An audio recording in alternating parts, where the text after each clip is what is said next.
Papakita ko sa inyo kung paano buksan yung meatloaf kahit walang can opener.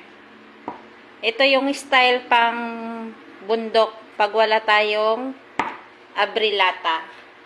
Kasi hindi uso ang can opener sa mga probinsya. Hindi masyadong, wala kami dating pambiling can opener, kaya ginagamit namin kutsilyo lang. Diba? Bilis. Nabuksan ko na agad.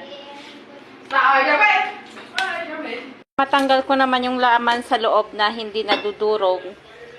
Lagay lang po natin sa apoy. Kusa na siyang lalabas. After 100 years, lumabas na rin siya. Yan o.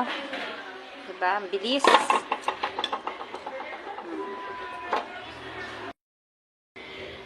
At luto na po ang aking meatloaf. Hindi siya nadurog. Tara, kain na po tayo.